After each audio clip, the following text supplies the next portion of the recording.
Middle East program. I am delighted to welcome this panel, to welcome you to this very important topic of humanitarian access in Yemen. Yemen, a country of something on the order of 30 million people, has 24.4 million people in need of assistance.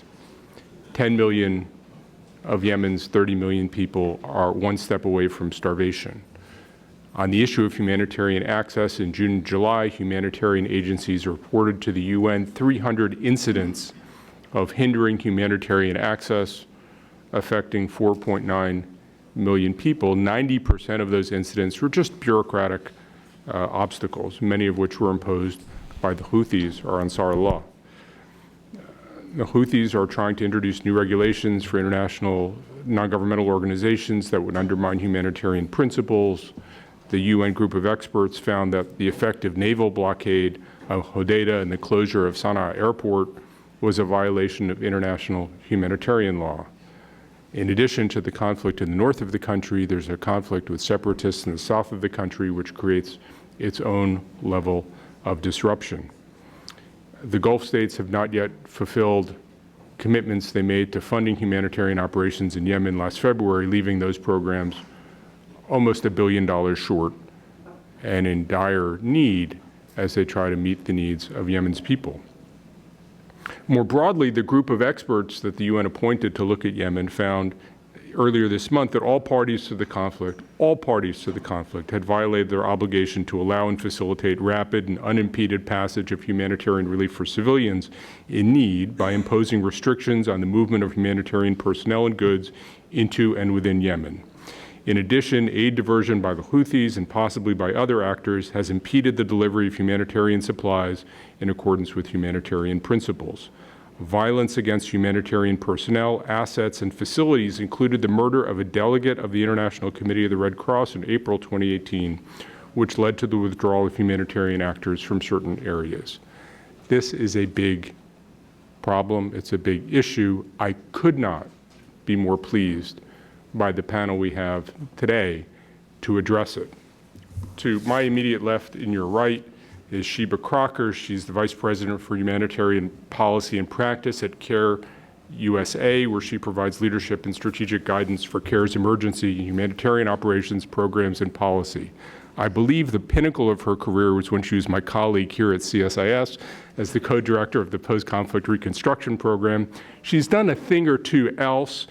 From 2014 to 2017, she was Assistant Secretary of State in the Bureau of International Organization Affairs, Principal Deputy Director in the Office of Policy Planning at the State Department, and Chief of Staff to the Deputy Secretary of State. She's worked for the Gates Foundation, worked as a senior advisor in the UN's Peacebuilding Support Office, and Deputy Chief of Staff to the UN Special Envoy for Tsunami Recovery.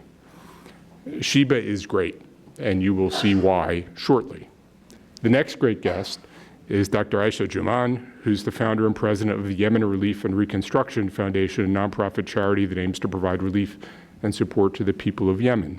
She's a US-trained epidemiologist who's worked all over the world and in Yemen for decades for both US and international organizations on immunization and disease prevention. She has a PhD in epidemiology from UNC Chapel Hill, an MPH from Emory, and a BA from Mills College. And last and certainly not least is my old friend Peter Salisbury, who is a consulting senior analyst for Yemen at the International Crisis Group and a senior consulting fellow at Chatham House. He spent 6 years as an independent journalist. He lived in Yemen for more than 2 years over the last 10. If you talk to anybody about how do you understand the context of Yemen, the politics of Yemen, the future of Yemen, everybody will tell you the best person to have in the room is the one who's in our room, Peter Salisbury. So I am really delighted that we were able to assemble this panel for this really, really important set of discussions. So I want to start with Sheba. You have dealt with all kinds of crises all around the world. What are we seeing in terms of humanitarian access issues in Yemen? How does Yemen compare, and what's unique about Yemen as we consider the set of problems? So first of all, thank you, John, for for having us here today and for that warm introduction. And I think in classic sort of humanitarian agency fashion, we'll talk with the one person on the panel who has not actually ever yet been to Yemen about what is unique in Yemen. And then we'll hear from those who have been inside. But I think, given the breadth of the programming that we have in Yemen, and as you say, some of what I've seen over a course of a career seeing this stuff, I'll give a few thoughts on what makes this situation unique. I mean, John well laid out the litany of statistics, and one could go on and on, that sort of speak to the depth and the breadth of the humanitarian crisis and the particular nature of the humanitarian crisis in Yemen. It is the world's largest humanitarian crisis. He talked about 24 million people in need out of a population of 30 million, so that's 80% of the population of Yemen is in need of humanitarian assistance. I think another thing that it's probably worth noting is that unlike some of the other big humanitarian challenges that we are familiar with that are going on right now, Syria, for example, South Sudan, and others, Yemen has not resulted in huge exodus of displaced persons from inside the country. There are about 4 million people estimated to have been displaced by the conflict, but the vast majority of those reside inside of Yemen. And that has implications both, I think, for the level of attention and for the kinds of funding that is going to try to alleviate the crisis in Yemen. I think just getting back to the first point for a minute, I was struck recently, Under Secretary General at the UN, Lowcock gave some remarks at the Security Council, as he regularly does, on the situation in Yemen. And he sort of remarked about the fact that here we are yet again raising the same sort of top line 4 points about the need in Yemen from a funding perspective, from an access perspective. It doesn't change, right? And that's not because the humanitarian response is failing. It's just because the conflict is so relentless and keeps going on, and the need just keeps deepening every year.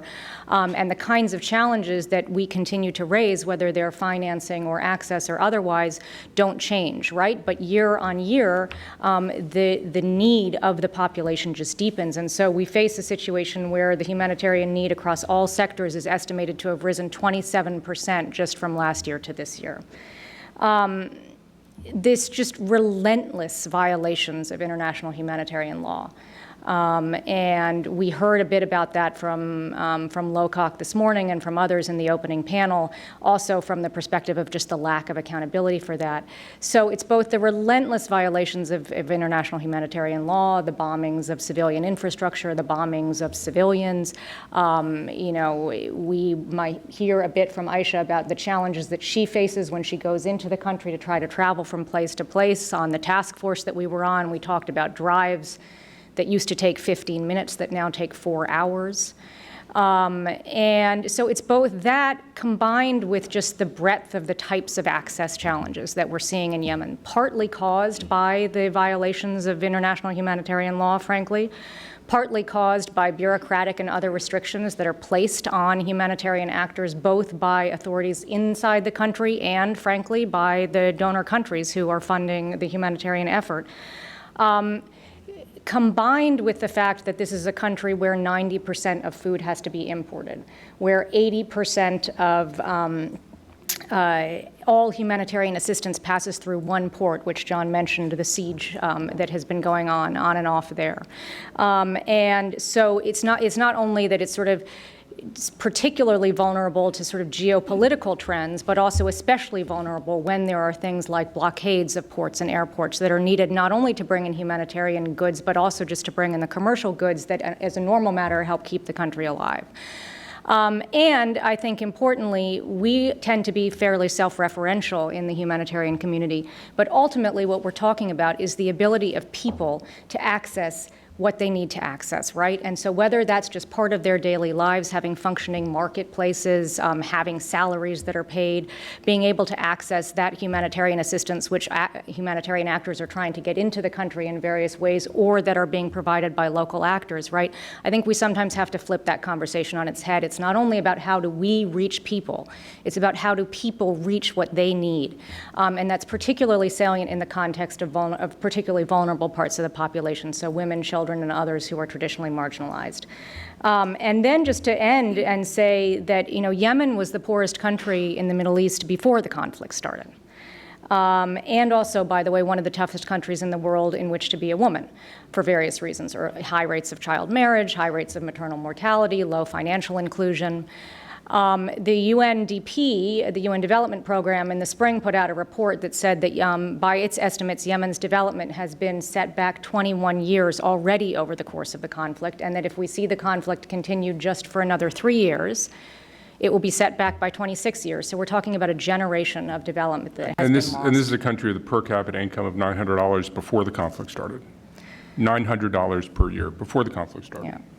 So that's just sort of an overview of, I think, the kind of the breadth and the range and the depth of the challenges, both that we face as humanitarian actors, but I think also, again, importantly, it's always, I always want to have the focus be really on the people. And so as we get into this conversation, to always remember that what we're talking about at the end of the day is millions of people who have been under siege for 4.5 years, and a situation that is not going to change ultimately, no matter how much, by the way, we improve the humanitarian response effort and the funding that comes in, without a political resolution to the conflict. thank you, Sheba. Now, Aisha, you've been working, getting assistance to Yemen personally for years. Sheba gave us, in many ways, the top-down view. Can you give us a sort of bottom-up view of what it's like as somebody trying to get assistance to desperately needy people in Yemen? Thank you, John. I'm going to use an epidemiologic analogy because that's my daily job. When we look at disease, most of the time we don't find one factor that causes disease. There are always multiple factors, whether it's age, whether it's exposure to the infection, whether it's gender, and so forth. And so when we try to figure out which one of these factors is the most important one, we try to adjust and make them all similar, except for the factor that we're looking at. For Yemen, the most important factor that's leading to this disaster, in terms of the numbers you just heard, is the blockade that's imposed on Yemen.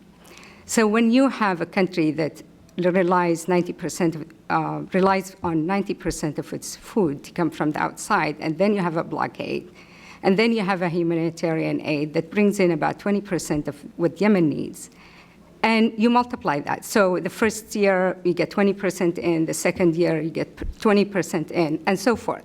You get to the fourth and the fifth year, there is really not a lot that's happening in Yemen, or there isn't a lot that's available. And when commodities are less, what happens then?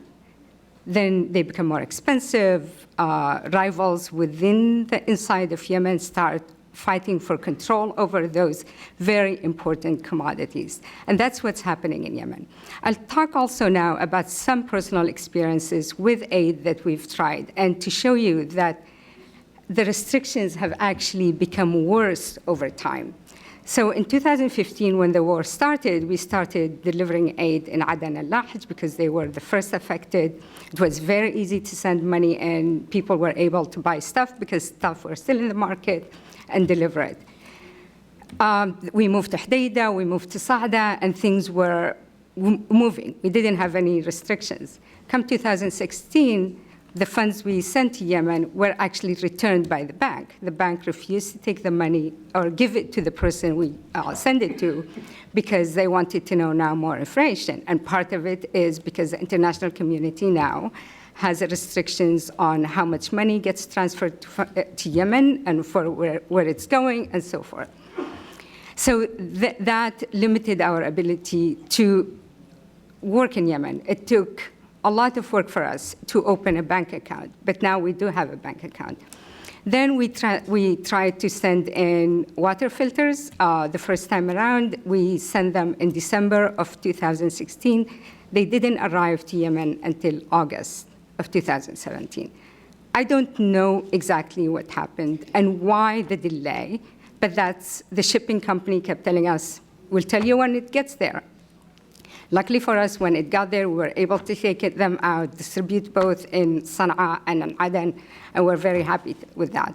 Then we got donations of medicine for AmeriCares, and that was shipped to Yemen. That took also about 6 months to get to Aden. Once it got to Aden, we could not get it out. Our car queued in line to get into the port for 4 months. To get into the port. When I asked what is the problem, they said one of it is political, one is logistical. The political is they are delaying us. The logistical is the port is small, cannot accommodate all the commodities that are coming. And we all know that Hodeidah is the largest port in Yemen, but now is restricted. So once we got that, the medicine, now we've lost a lot of shelf life for the medicine. We were able to deliver immediately to the Aden Cancer Center. Then we tried to ship it to Sana'a because we were also going to distribute in Sana'a and Hodeidah. It got stopped in Ib. Now we need to pay tariff for the government in Sana'a because we didn't have the proper paper, which I didn't know we needed to because the last time that wasn't a problem. So we did get the paperwork. It took us 1 month. That's, again, another month lost in medicine that's very much needed, that's not available in the market. But on top of that, we had to pay the driver and the car that were impounded, right? Anyway, so that's another experience. A third experience is we tried to send another time water filter to deal with the cholera outbreak. We couldn't find a company that was willing to take our water filters, not a single company from the US. We had to ship to South Africa, and then from South Africa, they shipped to Aden. That's the impact that people are getting from knowing that shipping to Yemen is a problem. There are ships that stay at sea for 82 days before they're allowed into a port. Who would want to do that? So these are a lot of the issues that we are facing. What is the effect of that? We don't want to ship to Yemen. I've had companies that have come to me that they want to donate much needed medicine, much needed medical equipment. I don't want to do that. It's just to try and find a company to send the water filters. It took us months. And to have to ship to South Africa is problematic. And then to ship from Aden to different parts. Now we have so many checkpoints. I was in Yemen in June and July of this year. I arrived to Aden and then had to take a car from Aden to Sana'a. There are some checkpoints, especially under the government in Riyadh areas, where Salafis are in there. And they're not going to be happy with a woman riding with a male driver. So they would call us and say, that checkpoint, he cannot pass through it. So we had to take, even longer routes. It took me 16 hours to get from Aden to Sana'a at $400 cost. And the normal trip is? The normal trip is 6 hours. It used to take me from my home in the US to my parents' home in Sana'a, 18 hours. It took me 4 days. And I'm the lucky one because I have an American passport. Other people get stopped and arrested at the airport in Aden. I have a lot of people who cannot travel to Aden because they cannot guarantee that they will be able to get through. I have a student who is doing his PhD at the American University of Beirut who stopped in Marib now. He's been there for 10 days. He cannot get out.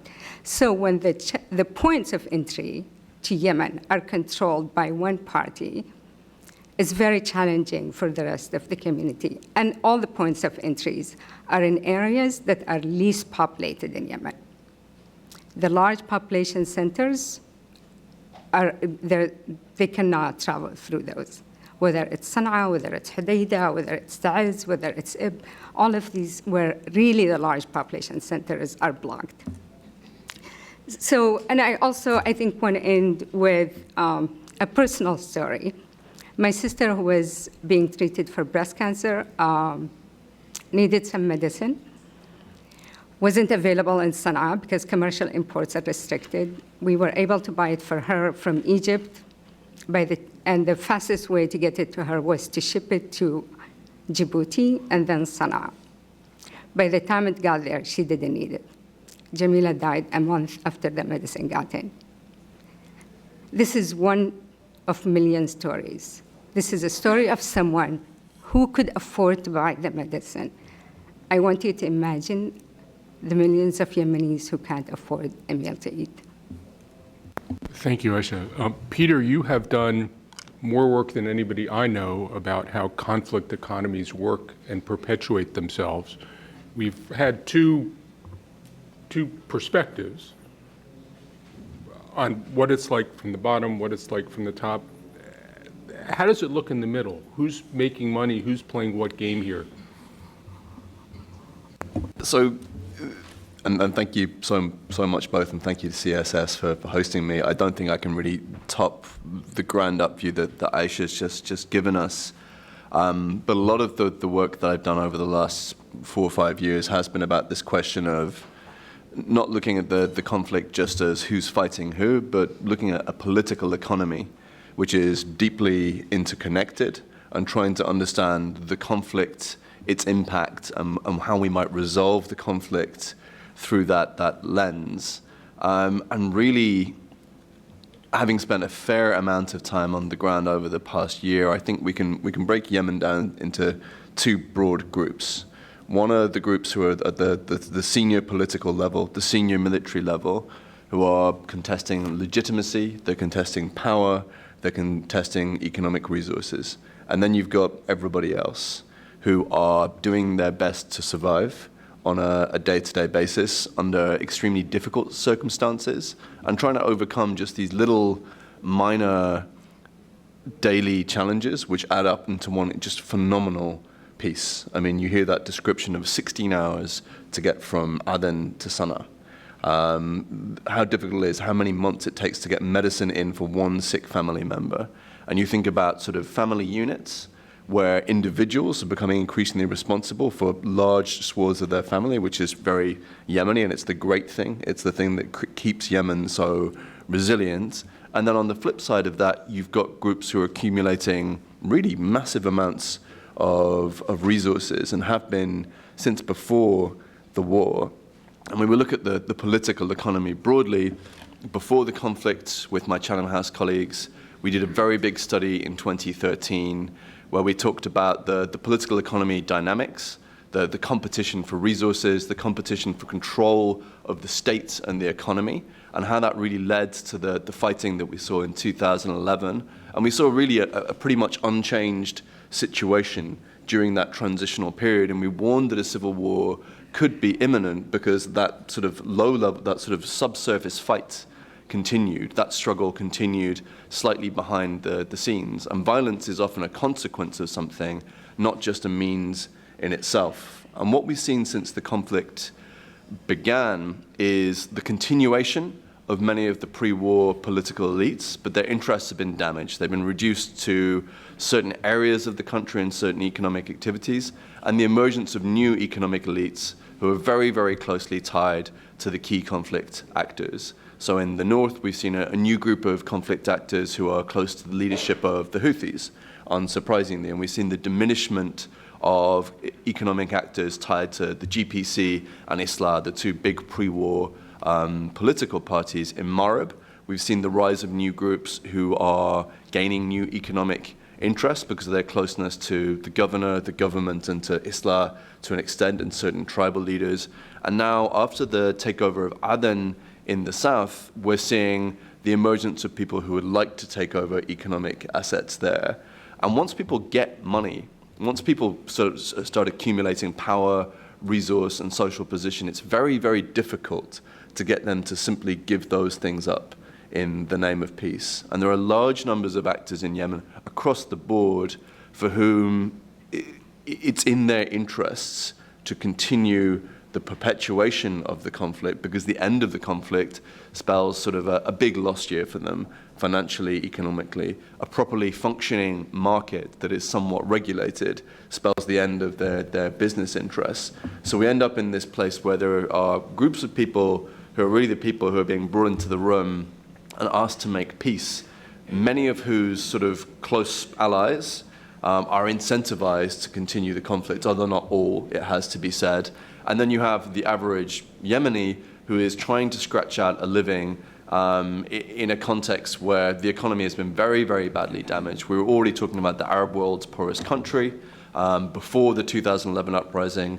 Over the course of 2011, we saw the poverty rate to shoot up to over 50% of the population. I don't know what the exact percentage is now, but we're talking about 18 million people in need of some form of humanitarian assistance, roughly 2/3 of the country, and realistically probably more than that. And the main jobs for people, when you speak to people in Hodeidah, Sana'a, Taiz, and Aden, and other parts of the country, in sort of the most conflict-afflicted or the most sort of politically afflicted parts of the country, are really twofold, or threefold. You can work for an armed group, so you can pick up a gun. You can work for the local authority, be they sort of internationally legitimized or de facto, or you can work for an NGO. And none of these are sustainable. None of these produce jobs in the long term. So the challenges that we see in Yemen are long-term in nature. This was a poor country that had been mismanaged. There was this competition over resources, and we saw these elites accumulate resources. The conflict in many ways is an offshoot of that competition for resource and for power.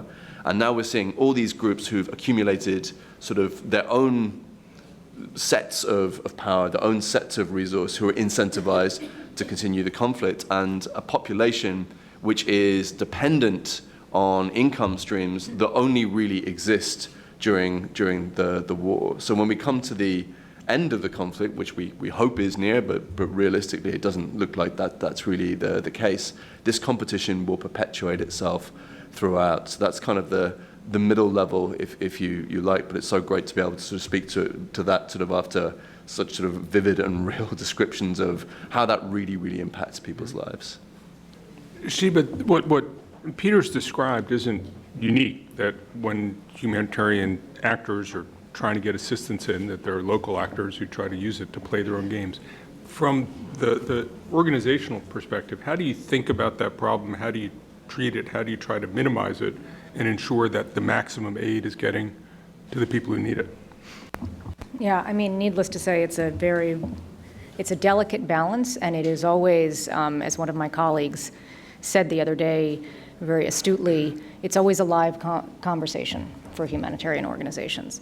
And, you know, in some ways, and here I'm going to be a little bit self-referential, but I'm going to try to take myself back to my own challenge that we need to not be so self-referential. But in some ways, humanitarian organizations are given a near impossible task, because we are being asked to help keep people alive amidst a brutal conflict, where most of those who are providing funding for assistance are also, in this case, parties to the conflict. And getting aid to those in need in an active war zone, needless to say, is always a complicated proposition. It's clearly made worse when you have authorities across the country, and we just heard about the sort of different ranges of those and the sort of games and power struggles that they might be about. But authorities across the country who, first of all, because of the way that the country is being managed at the moment, means that for a humanitarian organization, you have multiple authorities that you constantly need to be getting approvals from, depending on which part of the country you're working in, and constantly changing circumstances, and where there are constant rent-seeking opportunities, right? So, you know, putting pressure on agencies to do things like share beneficiary data, and there's been a very public case involving the World Food Program about that in the Yemen context, placing restrictions on the types of programming that can be done, on where that programming can happen. So a live example, just one, is growing restrictions on the ability to do programming related to gender-based violence in emergencies and sexual and reproductive health and rights in the northern part of the country.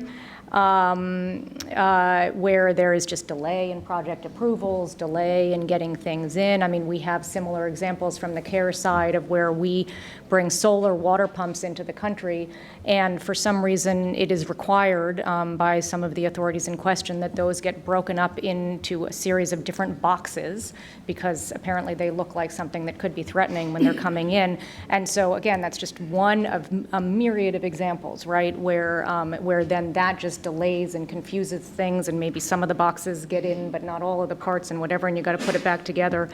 And then, restrictions on customs processes, restrictions on visas, the list goes on. And, it's not that these are necessarily unique to the Yemen context, but I think, as I indicated at the beginning, there is a kind of breadth of them that is made more complicated by some of both what Aisha and Peter talked about. Navigating this restrictive environment requires an active conversation because on the one hand you have humanitarian principles, right? And those of us who are operating from the humanitarian perspective with an imperative around addressing human suffering wherever it is found. You have to balance that with the principles of neutrality and impartiality and independence, which, upon which, those are the bedrock principles of the humanitarian system, and which, among other things, are incredibly important from a sort of access and safety perspective. And again, Yemen is not the only place in which humanitarian actors are operating across the lines of conflict. I think it's a more complicated environment, but in a way, it's also a sort of a perfect exemplar. It's not only authorities within Yemen who are putting restrictions, by the way, on the ability to operate and the ability to get access, because you have to layer on top of that restrictions that are put in place by donors. Often, and there was a very live and good conversation in this room just a bit earlier about some of the ways in which counterterrorism restrictions, for example, impact the ability to get access to populations and force that kind of constant decision-making and balance and negotiation, right, both with authorities on the ground and with your donors and with yourselves about where do you draw the line, right, as between needing and wanting to access people in need wherever they happen to be, across whatever line of conflict, in this case, they happen to be, with this idea that both you have to comply with a whole bunch of restrictions that are being placed on you and the kind of neutrality and impartiality piece of it. Humanitarian organizations, needless to say, spend an enormous amount of resources these days ensuring that aid doesn't get into the hands of bad actors. But counterterrorism policies and other regulatory regimes that are imposed to prevent material support from getting to designated terrorist groups can also just threaten humanitarian access. And again, I think there was a good conversation about that earlier today. But it's a very fine balance. And I am struck often by the fact that those who are imposing some of those kinds of restrictions on humanitarian actors are the same people or the same organizations, governments, that are giving humanitarian organizations money to go in and run programs and operations that they want to be done. And they know full well the situation in which we are operating. And so there is a bit of a kind of a double-edged, I could use any kind of, I don't want to say hypocrisy, right? But there's a bit of a funny challenge there to us. And at the end of the day, we're a bit pawns in a big political game, right, over which we ultimately have very little control. So we can do things like try to comply with restrictions. We can do things like try to avoid, as best as possible, stuff getting to bad actors. We can improve our own ability to negotiate with bad actors to try to gain access in particular situations. But ultimately, and again, this gets back to the point I made earlier, it's about this kind of high-level political stuff. And there's a bit of a funny game, I think, that goes on sometimes, quite honestly. And Peter, you've written about the sort of ecosystem where aid and corruption all sort of feed on each other and are hard to dislodge. Could you sort of take what Chiba said and sort of give us a more systemic sense of how this creates a self-sustaining environment?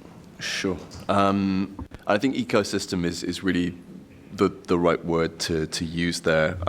We did a big study at Chatham House that came out a couple of months ago where we looked at Syria, Libya, Iraq, and Yemen.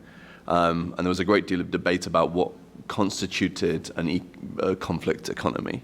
And the point that we came to was this idea, this analytical framework of you really have to look at the ecosystem as a whole. What does aid do? In many cases, it replaces something that the state is not providing, or it replaces the loss of economic activity where conflict has reduced or entirely ended economic opportunity in that area. So first and foremost, what we see are actors who are increasingly do not feel the need to provide those services, who increasingly are less worried about these things, and in fact can use sort of the media lens to sell the idea that it's someone else's fault that the economy isn't working. So everyone pointing fingers at one another. And then on top of that, we have the fact that as a sort of not an entirely sort of strategically planned out and thought through consequence of territorial control, certain groups are going to operate on the ground and be able to operate on the ground, and they will necessarily have ties to the groups, the guys with guns, who control that area. And certainly in some parts of Yemen, that's been a big part of the problem that WFP and others have been trying to unpick. Many big INGOs, including, well, if we call the UN an INGO, but WFP and others have to work with local partners for a variety of reasons, from politics to security. And the only local partners available to them often are quite closely tied to the local de facto or internationally legitimate authorities. So we end up in this situation where the only partner you have on the ground is someone who's intimately tied to someone else. And in delivering aid, you're sort of taking the pressure off that authority to do sort of the job of a government. So those are the sort of the ethical considerations. But what's been really interesting, I would argue, has been to watch what WFP have done, for better and for worse, over the last 6 months to a year in their negotiations with the Houthis, with Ansar Allah, to kind of take back control, if you like. Although that's a slightly tainted phrase, I suppose, at this point in time, but to take back control of their operations in Yemen, to gain more oversight over what's happening on the ground, and to push the authorities into working with them. So we can see that sort of the right mix of incentives can allow for a little bit more accountability and transparency, but they had to cut off all delivery of food aid for almost 2 months, which is, a big price to be paying.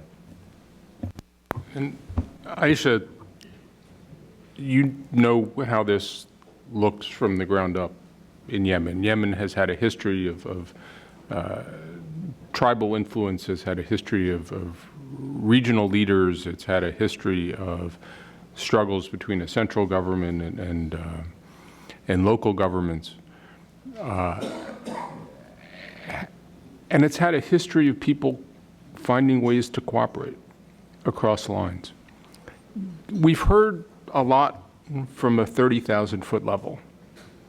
Give us from the 5-foot level. How do Yemenis respond to these kinds of incentives? What kinds of opportunities are there if we understand Yemen instead of focusing solely on the global aspects of how conflicts unfold? What's the Yemen piece that we need to be aware of? Thank you. I'll start with 2 proverbs. And Yemenis they have a proverb for everything. So one of the proverbs that relates to this is when you do something good, a good deed, you need to throw it to the ocean. And the principle behind that is you don't expect anything back. And that's what aid is about. You do it and throw it to the ocean. But the other part of it is that the waves will take it also to somewhere else, you don't know where, and give it to someone who needs it somewhere else. The second one is from a book by Eric Hansen. He went to Yemen and wrote a book called Motoring with Muhammad. I actually highly recommend it. I don't know Eric, so there is no conflict of interest here. And he said, he landed in Yemen accidentally, and with nothing, and he got help from everyone, whether from the guy that he rented a motorcycle with to drive him around to, the Prime Minister of Yemen. And every time he would ask people, what can I do for you in return? They will tell him, help someone else in need, no matter where you are. That's how you pay us back. And these are very important principles for working in Yemen, because people understand that we need to help one another regardless of how we define ourselves. And I think it's important to recognize that people are very complex beings. We're not, for one thing or against it. We have issues that we like and we agree with some people with. We disagree with other things. And Peter was mentioning earlier that within the Yemen context, you have one brother working with one group and the second brother working in another group. So, and that just shows you the complexity. It's not, you're with me 100% of the time. This concept of you're with me or against me just doesn't work in real life. And so Yemenis find ways where they can work together, regardless of their political affiliation or political parties or ideologies. So when I was in Yemen this time, I met with both the Minister of Health in Sana'a and the Minister of Health in Aden. And we talked about, how can we deliver aid in both places without having issues. And I focus on health because that's what I know best. And they both would agree that, yes, we can work together. And yes, we can work with the government in Sana'a on some aspects. And the fact that the immunization program, the malaria program, and a lot of these programs are still working together with the central location in Sana'a. And when the vaccine comes to Sana'a, it's being able to deliver to all the places. They make the plans together. So the culture is there for that to happen. We work with local organizations, and we work also with locals throughout Yemen. So if I'm doing some work in Sada, I work with people from Sada. First of all, they know the area better than I do. They have the access, and they also know the people who are in need. And believe me, I work with so many different groups in Yemen. Some of them, I can't stand their politics, and some of them, they can't stand that a Yemeni woman who is not covered and who is not at home. But they're willing to work with me because we have a common interest, and that common interest is that we need to help people who are in need. So when it comes to that, these are people in need, you really can bring a lot of people together, despite their having opposing views or opposing politics. So, and I think we need to capitalize on this as aid agencies. And I think also the other thing for me is that from at least the region, people are categorized in Yemen into boxes. And we tend to like to do that. So the people under the Houthi or the people under the Saudi control or the people under the Emirati control, once we start boxing people that way, it makes it very challenging to work with that, not recognizing that people under the Houthi are not all with Ansar Allah, and people under in Aden, they're not all for the separatist group. So there is that diversity that we have to acknowledge and reach out to people. We have projects that we will be working with in Aden and in Sana'a. We got approvals from the two governments, at least when I was there, and now there is a different environment. The Minister of Health that was in Aden is no longer in Aden because of the recent conflict in Aden. So we're not going to stop our work in Aden. We reached out to another group in Aden, from Aden, and they will carry our work there. So again, find partners, find people who can work in that environment. Even if I can't go there because I'm considered from the north, I still have people there that I can work with. So again, reach out to people who are very different from you, as long as they can do the work and do it well. I would dearly love to monopolize the wisdom of this terrific panel, but I'm told I'm not allowed to. So we have some roving microphones. We have about a half hour, a little more, for discussion. If I could ask you to raise your hand, to wait for a microphone, to identify yourself, and just because we have a full room and there may be many questions, to just ask one question so we can try to address as many people as possible. So I see a hand right here in the third row. Thank you, Majd. Thank you very much for the panel and the discussion. My name is Zahir Sahloul. I'm the president of MedGlobal. We have sent medical missions to Yemen. I've been in Yemen in the last 2 years 3 times, to Ma'rib, Al Jawf, Adan, and Taz. And I think we have to start by saying that we are all indebted to the people of Yemen, where humanity originated. If you read Homo sapiens, your name also originated from Yemen, and I visited the Queen of Sheba place in Ma'rib. Very nice historic sites. But my comment is about a couple of things. We're planning for a large medical mission in November. We had actually 50 applications from doctors and nurses who want to go to Yemen. We have to choose only 20. We're going to Ma'rib and Sayoun. The problem is the long time to get visa to Yemen, even for doctors and nurses. And also, there's more or less only one airline, which is Yemeniya Airline, which is quite unpredictable and expensive, more expensive than our airlines here to get into Yemen. So maybe comments about these issues. Sometimes we think that access means security and people bombing and stuff like that. In the area we go to, it's not like that. But actually getting into Yemen is very difficult for people who want to help. When you get into Yemen, actually, the areas I went to, people are very generous, very safe. Yemenis are very warm people. The other thing that maybe has been ignored always, we always focus on cholera and malnutrition, which are present, but we ignore the fact that most people suffer from chronic diseases, diabetes, heart diseases, and cancer, and these things are ignored completely by the international community, and that's where the direction should be towards.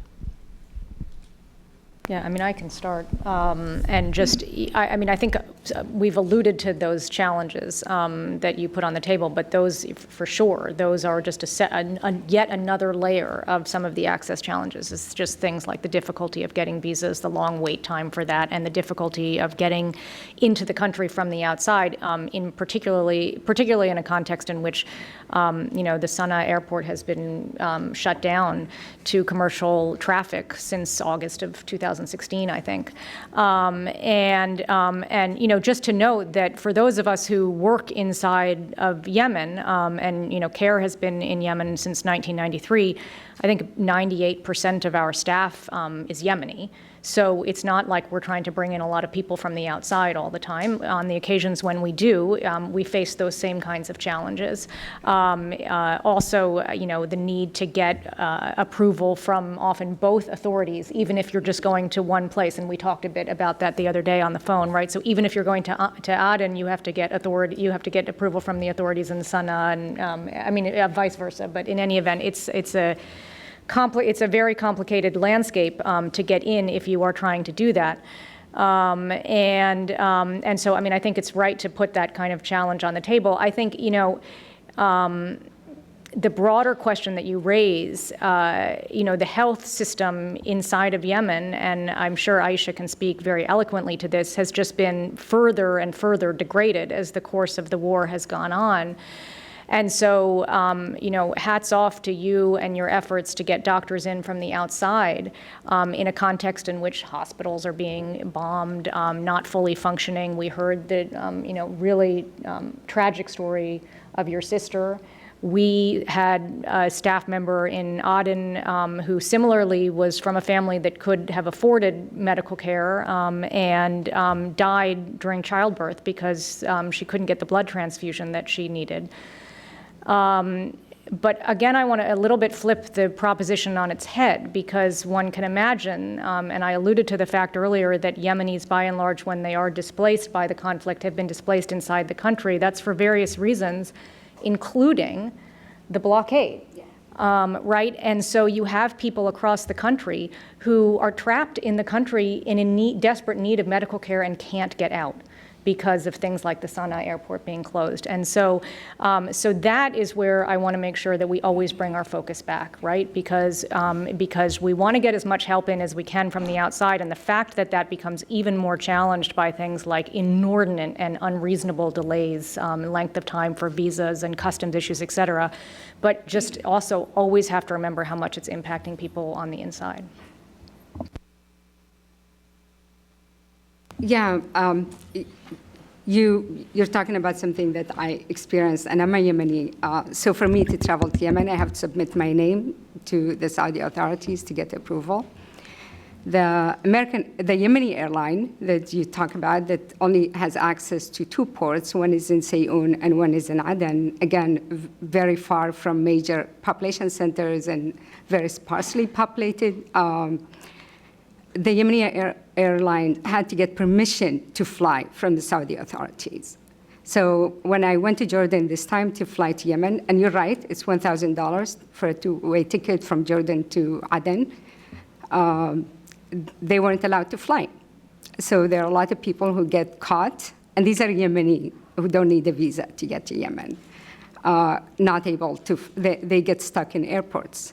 I have a US passport. I was able to get to Jordan, spend the night, and get called the next day and say, hi, you can come in, the flight is going to go through. So yeah, there are a lot of restrictions upon the population, the Yemeni population. So I'm not surprised that you mentioned what you're experiencing. We do need to lift the blockade on Yemen.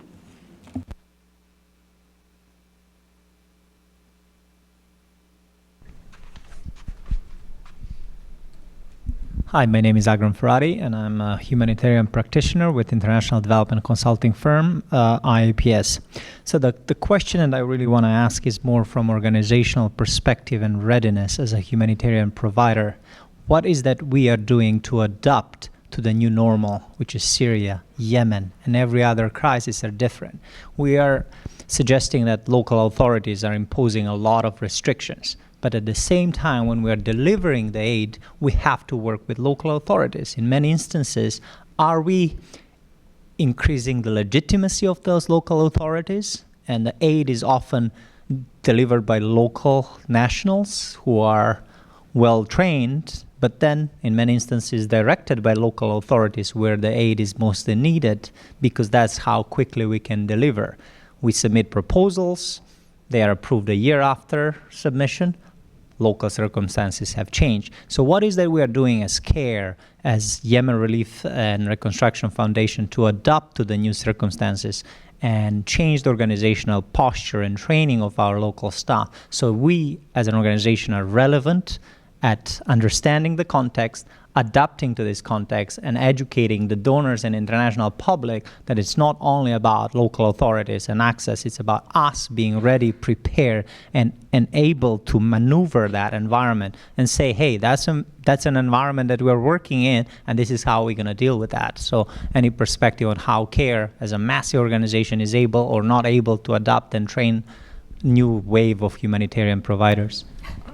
Sheba, I'm sure, has thoughtful things to say. I also want to drag Peter into this on the more systemic level as well. I mean, look, we're a big behemoth NGO. We adapt in our own time. No, in seriousness, I mean, I think it's a very thoughtful question. And we have a humanitarian system that originally really grew up to respond to natural disaster. And we find ourselves in a world in which, and we all know the statistics, unprecedented numbers of forcibly displaced people around the world, unprecedented amount of humanitarian need across the world, and operating, I mean, I think by latest estimates, somewhere over 90% of the humanitarian work that we do as CARE is in long-term protracted crisis and conflict situations. And so it's not, I think, only a question of how individual organizations adapt, because that's important, but it is about how our entire ecosystem and sector is adapting. And there's a lot of thoughtful work that is coming out even right now about that. And I think it relates very directly to some of what Aisha has put on the table in terms of, the need really to start shifting power dynamics, right? And to start shifting the way in which we provide aid. So yes, we need to be adaptive in any particular context in which we're working, including because those contexts often change very rapidly, right, and over the course of a conflict. And by the way, and this was also something that was raised in the earlier panel, I think, very articulately, in a context in which the funding sources that we have don't actually engender an enormous amount or enable an enormous amount of flexibility and adaptability, right? And the level of restrictions that any organization like CARE operates on when taking institutional funding, the risks that are shoved down on us for operating in these environments, and that we then in turn are forced to often pass on to local actors and entities that are actually implementing the aid, is kind of unbelievable. And we get really good at things like remote management, and we learn a lot from contexts like Syria. And so, I think some of it is all the time sort of taking what you've learned also in one context and being able to apply it in another. I am a big proponent of always putting on the table the need to diversify the funding sources that are funding the humanitarian system, because I think ultimately getting to the kind of adaptability and flexibility and getting real about localization of aid is going to require that. But I think a lot of it is just, our learning to work in different kinds of contexts. And, I just would always challenge us as a sector to make sure that we're not only learning as CARE, okay, what worked in the Syria context from a remote management perspective or what have you, and are we able to take that somewhere else? But what are we doing, lifting our heads up as a sector to understand that, hey, the world we're operating in is incredibly different. And it's not enough to talk about better coordination, and it's not enough to always just talk about things like long-term funding. All those things are important, but we need to be thinking much more fundamentally about how we need to change, how we operate as a humanitarian sector, given the world that we're operating in. And that's a deep challenge, and I hope we're up to it. A good question and a really challenging question. A lot of my work in the research and sort of more academic realm has been about political economy. And the conversation you'd have with people working on aid and development, even 5-6 years ago, was very much about how these weren't political and how people wanted to stay out of politics. And the shift that I've seen as a non-practitioner, but an analyst and a researcher, has definitely been the move towards a recognition that you need political economy analysis tools embedded into the way that you think about your operations. We're seeing people doing actor mapping, people using sort of data and live reporting from the field to get a much better sense of the context that they're operating in ways that were probably done informally before, but weren't really utilized. And we're seeing a lot of the big INGOs really looking at models for how do you transmit data, how do you monitor things on a really live basis. And that's really important.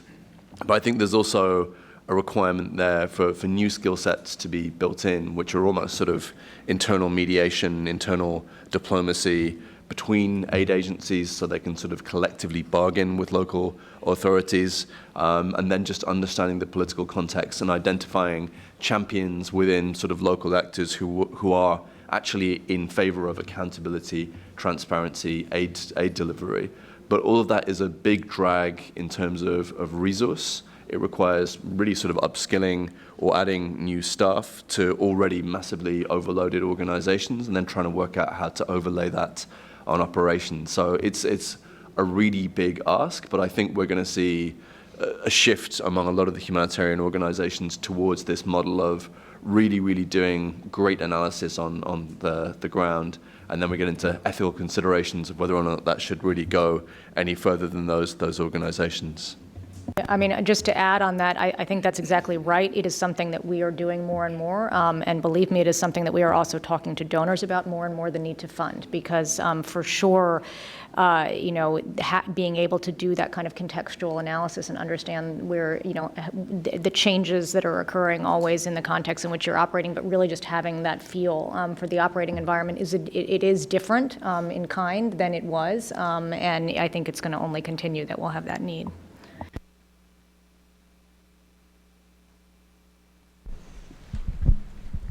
Hi, Trevor Keck, ICRC. Thanks so much for this great panel and sharing all of your insights. Wondering if each of you, if you dare, could share a bit about where you think the conflict is going more broadly.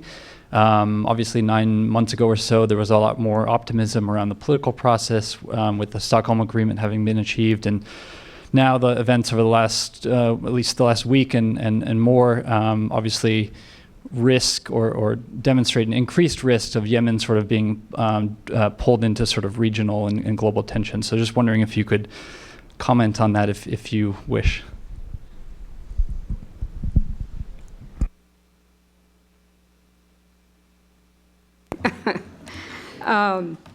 Yemeni women are very brave.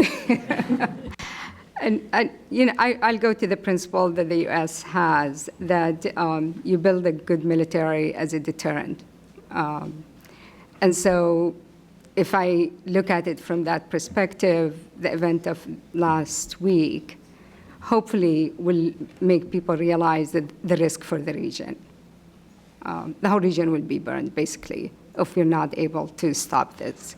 So I'm going to be more optimistic and say that if level-headed people sit together and realize the risk, not just for Yemen, for Iran, for Saudi Arabia, for the Emirates, which are the key players in what's going on right now, if they're level-headed, I think they will realize they have to stop.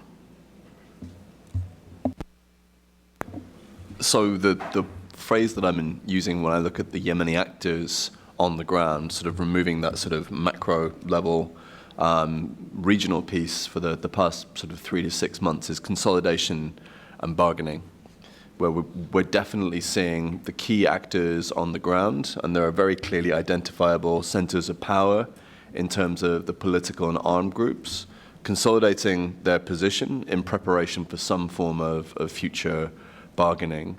And absent a major shift in the way that people train and equip the different groups on the ground, the broad expectation is that we're not going to see sort of huge shifts in the hot war on the ground. The problem for Yemen is this overlay of regional dynamics and tensions. I would argue that most of the Yemeni groups physically on the ground, physically operating as armed groups, as governance actors, be it tribal leaders, are pretty much done. They're pretty ready to have this over and to work out some kind of settlement that can then be used to build something that looks a bit like sustainable peace, although we're very far away from that. The problem we have is that Yemen was seen at the beginning of the war as a regional proxy fight, and that has really become something of a self-fulfilling prophecy. There are, I'm sure, plenty of people in the room who would disagree with me.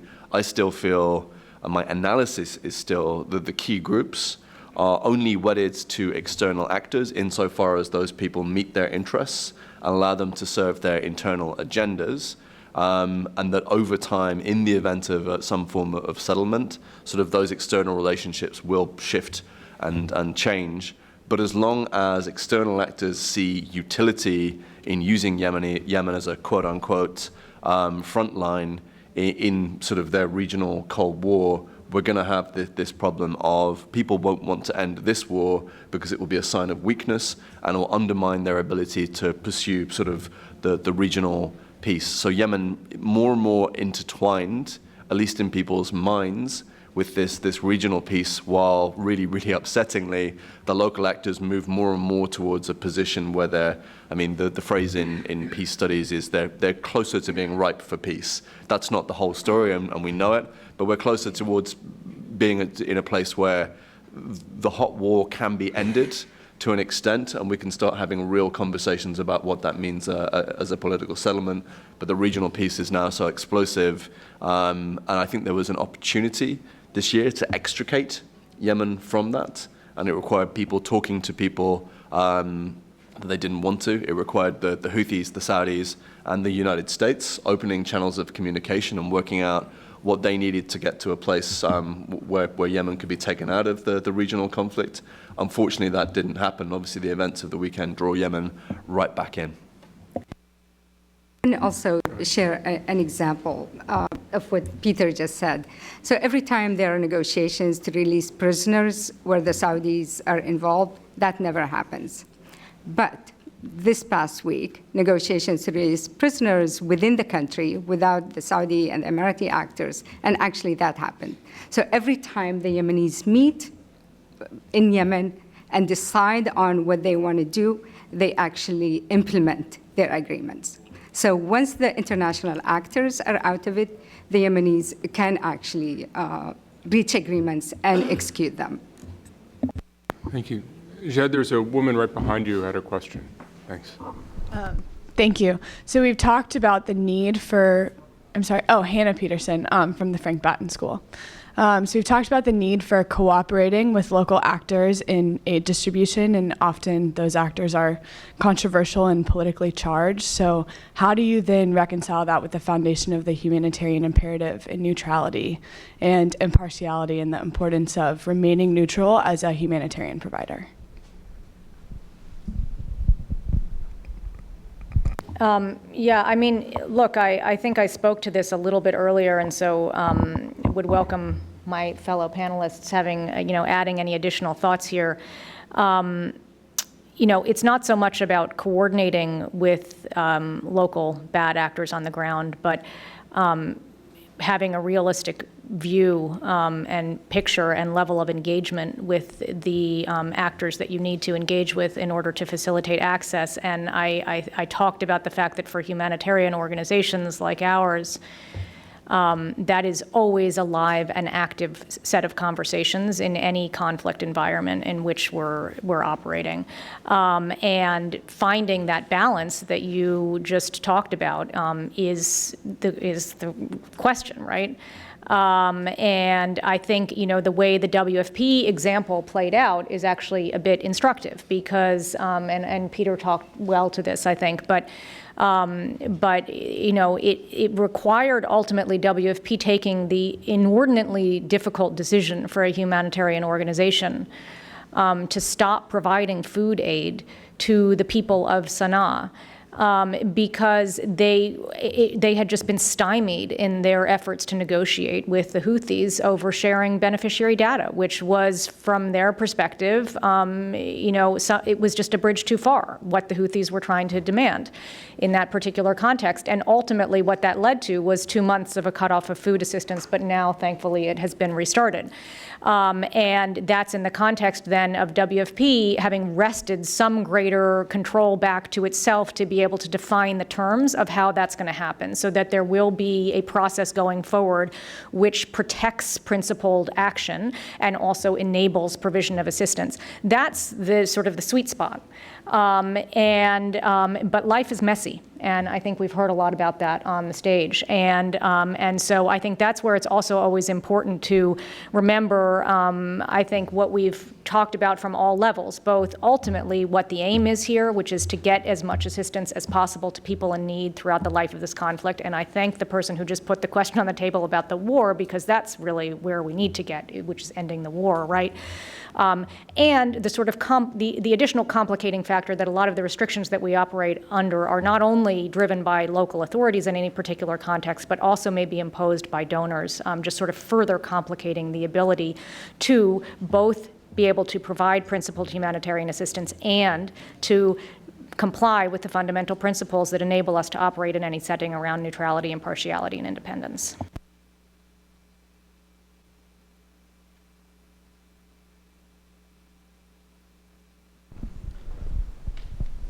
Thank you. Umar Khan from Lutheran World Relief. Thank you to the panel for the great conversation. I appreciate it. Aisha, you and I may have been in Aden at the same time. Wish we had overlapped and met there. What I've learned from going into Yemen, obviously, is that getting into Yemen is as difficult as getting out of there. So that speaks to the complexity of that environment. Two quick questions. One on access. From what I observed on the ground, the needs are immense, obviously, as you all agree, and there is need for new actors and more actors to come and help and get involved. But the tricky point is, where do you get into? Do you go to the south or do you go to the north? If you go to the south, what message do you send to the north? Or if you go to the north, what message do you send to the south? So I was told on the ground that, getting established in the south and then sending at the same time a message to the north, starting process of registration would send a positive message that you didn't prioritize one over another. I was wondering if you could give us your perspective on how that can be navigated. My second question is probably more related to the integration of development work with humanitarian assistance. Not the entire country is not on fire, so there's pockets, a very good economy that can be stimulated, or at least they are at the at a point where they can be saved from failing. I wonder if Shiba, maybe for you, CARE as an established organization, you have such programs that actually work in combination with humanitarian assistance in stimulating local economy, and what we can learn from that. Thank you.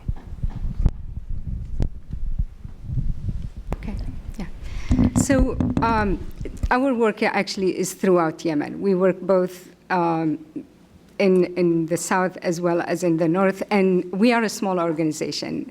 And I will tell you, we only have one paid staff that started in August. Everybody is a volunteer.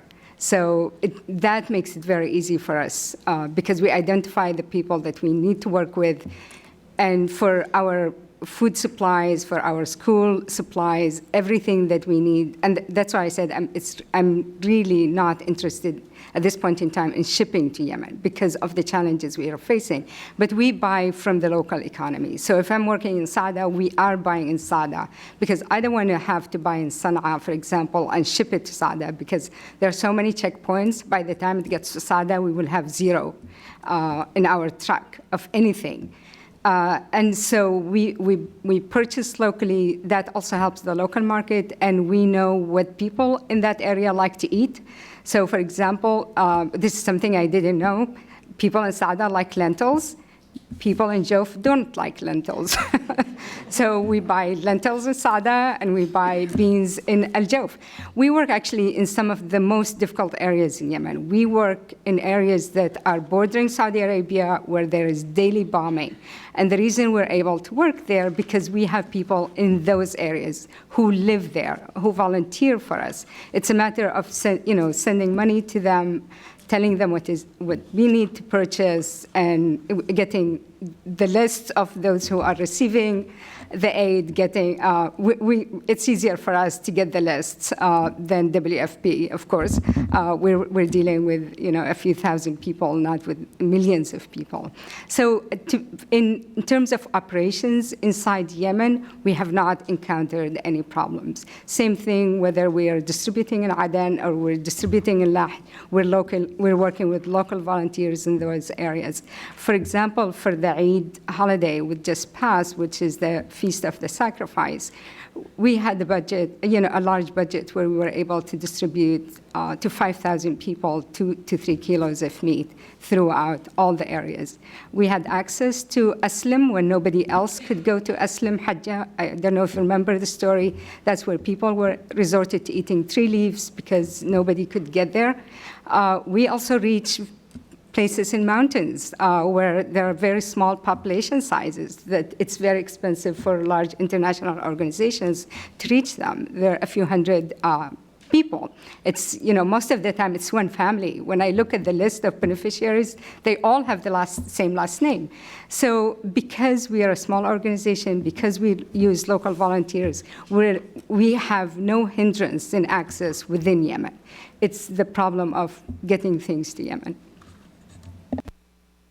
Yeah, I mean, I think it's a very important reflection, the question around sort of the development piece of the puzzle and whether now is the time to be starting that. And I would just note a couple of things. I mean, first, there are some donors that are sort of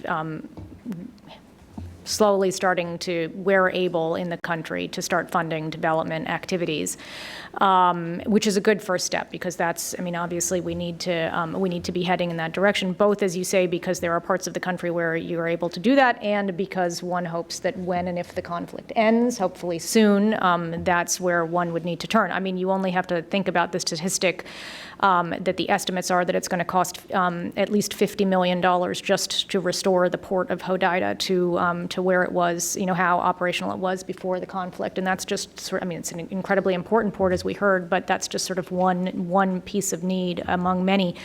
From the CARE perspective, we have continued where we can to do the programming that we were doing before the conflict broke out. And so, as is often the case for those of us who are long-term operational in countries around the world, as I noted, we've been there since 1993 with the focus on programming programming around women's economic empowerment, among other things. And where possible, we continue that programming, but we've had to really shift the focus in the humanitarian space. And so, we are also operational all over the country now from a humanitarian perspective, providing particular types of assistance. But we do that always as CARE because we are a so-called dual mandate organization, right?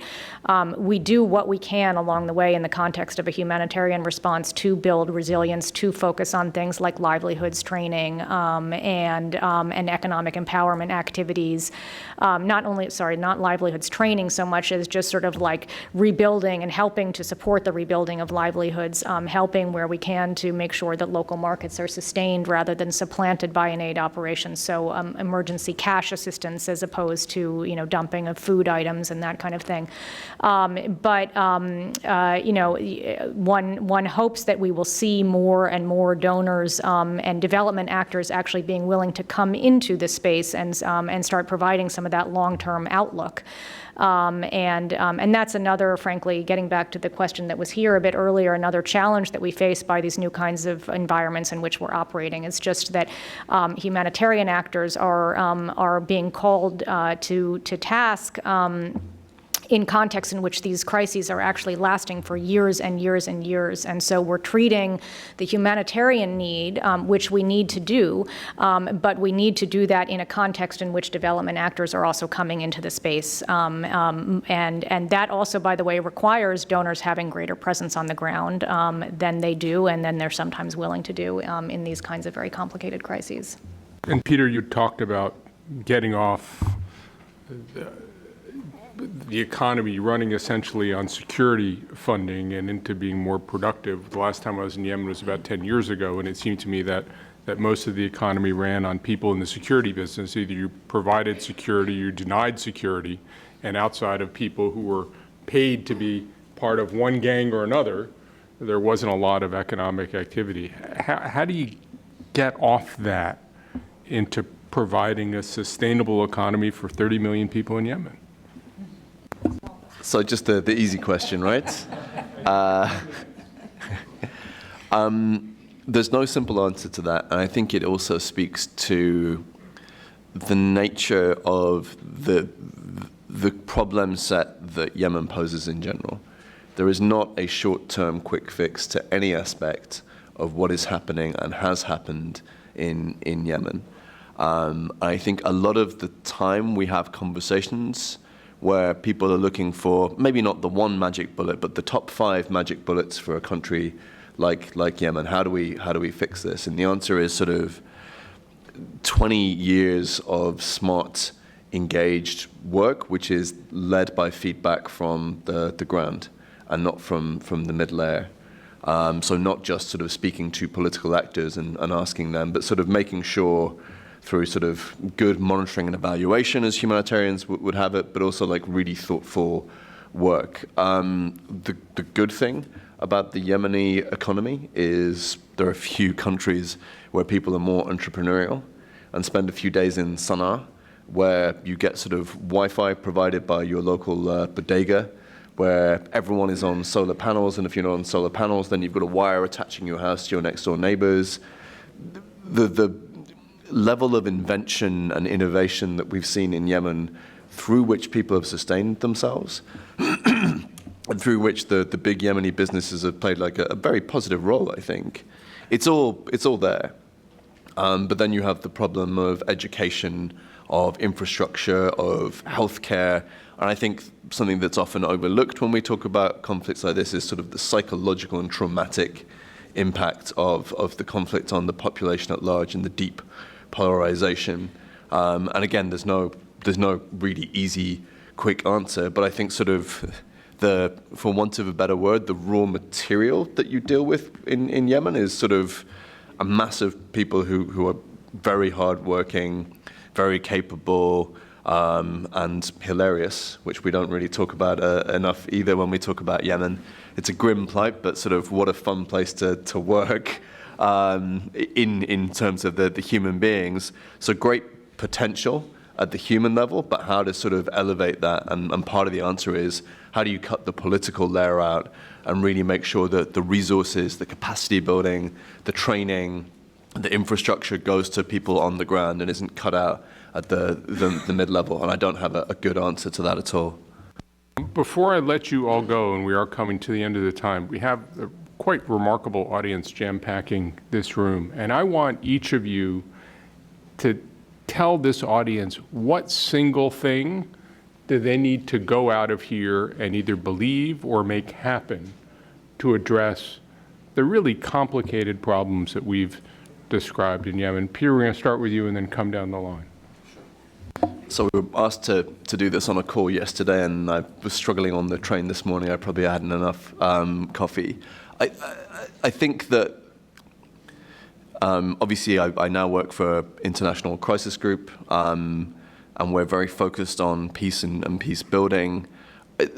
Absent some form of political settlement that stops the fighting, that allows trade to flow freely, that allows the banking system to operate properly, and allows people to think about a future beyond tomorrow morning, it's really difficult to foresee any improvement in the humanitarian situation and the economy.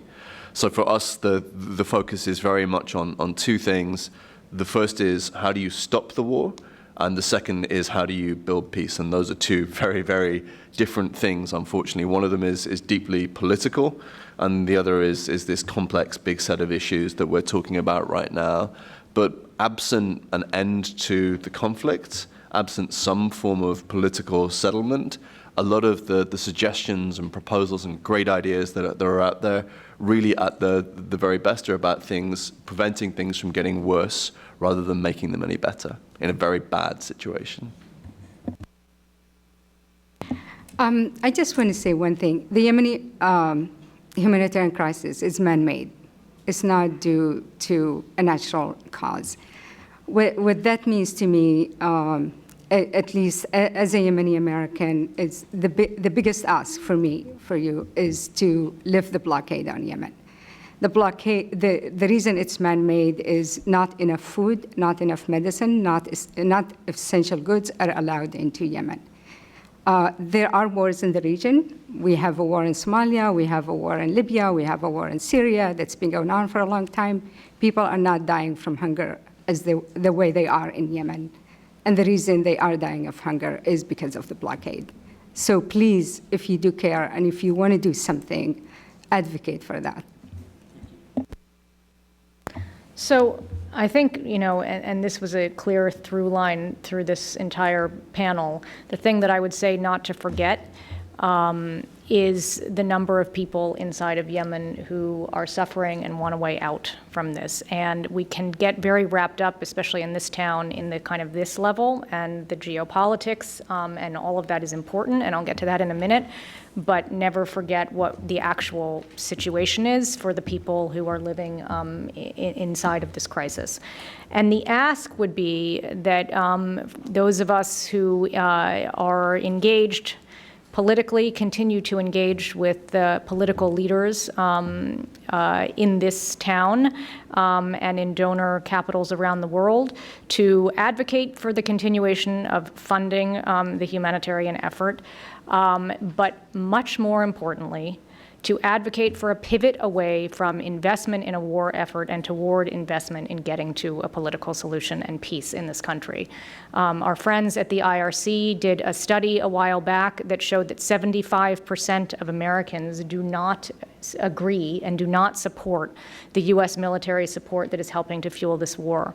It has been a very difficult effort in Congress, and I think we're all aware of that, but keep up the effort because it's important that the political leaders understand that we don't want that to be where our investment is, that we want the U.S. to use all of the weight and the might that we have as a country from a diplomatic perspective and from a financing perspective and from a leverage perspective to bring this war to an end.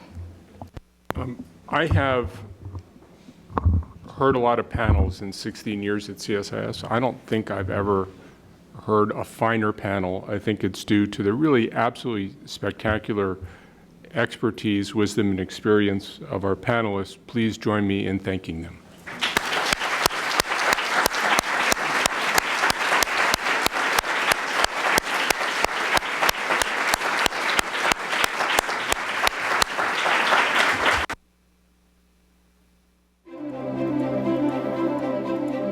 you.